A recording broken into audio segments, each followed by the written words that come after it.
आप सुन रहे हैं पीएस म्यूजिक पेंड्रा। प्रिय मित्रों, हमारे YouTube चैनल को लाइक शेयर सब्सक्राइब जरूर करें।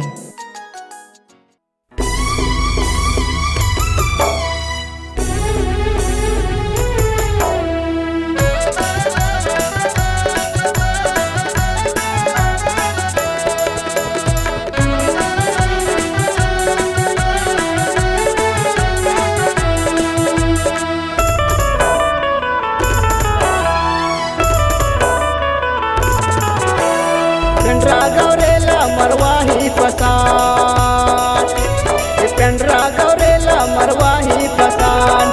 आमा डाले और बसंतपुर गाँव ला घुमाहू तोला, घुमाहू तोला वो रानी पटनी शहर ला, कोरबा शहर ला घुमाहू तोला ना, घुमाहू तोला वो रानी पटनी शहर ला, कोरबा शहर ला घुमाहू तोला ना।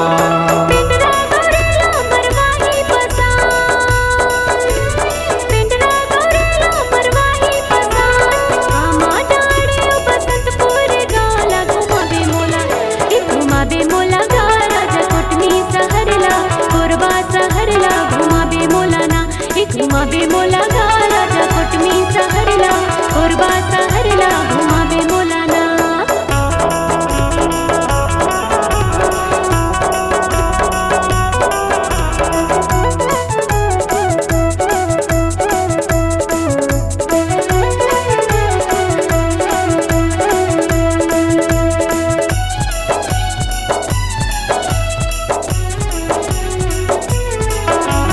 रायगढ़ के चूड़ी ले दे हूँ कंगना, पहिल के आबे रानी मोरे अंगना। रायगढ़ के चूड़ी ले दे हूँ कंगना, पहिल के आबे रानी मोरे भर्रा पराया रमरपुर रोड, अरे भर्रा पराया रमरपुर रोड, वेंकट नगर और खूटा टोला ला घुमाहू तोला, घुमाहू तोला वो रानी पटनी शहर ला, कोरबा शहर ला घुमाहू तोला ना, घुमाहू तोला वो रानी पटनी शहर ला, कोरबा शहर ला घुमाहू तोला ना।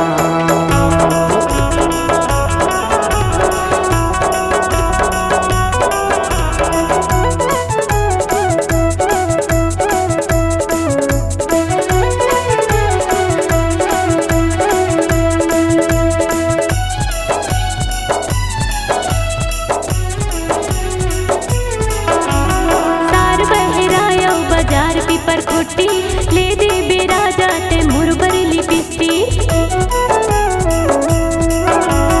सार बहराया बाजार पीपर खोटी ले दे बेरा जाते मुरबर लिपिस्ती।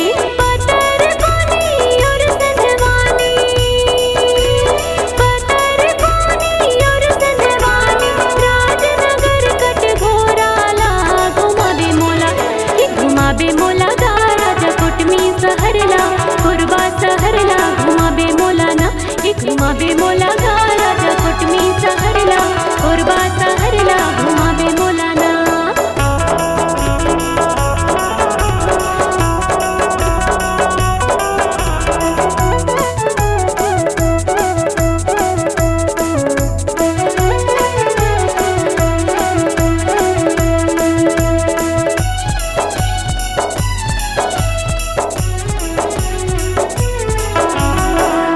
बानी के खवा हूँ मिठाई और झूला हूँ तोला झूलना,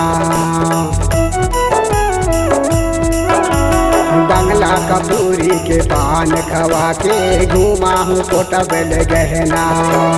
दुर्गे भिलाई और बिला से पुरले, दुर्गे भिलाई और बिला से पुरले, अंबिकापुर सरगू जाला घुमा हूँ तोला, घुमाहू तोला वो रानी पटनी शहर ला, कोरबा शहर ला घुमाहू तोला ना, घुमाहू तोला वो रानी पटनी शहर ला, कोरबा शहर ला घुमाहू तोला ना।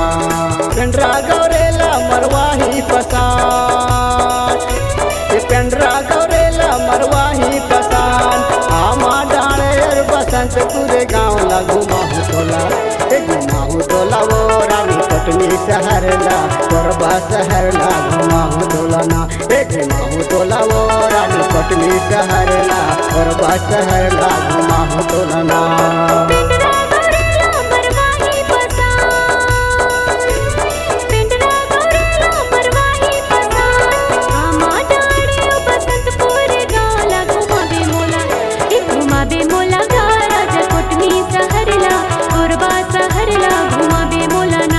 घुमावे मोला गा राजा कोटमी सहरला कोरबा सहरला घुमावे मोला ना।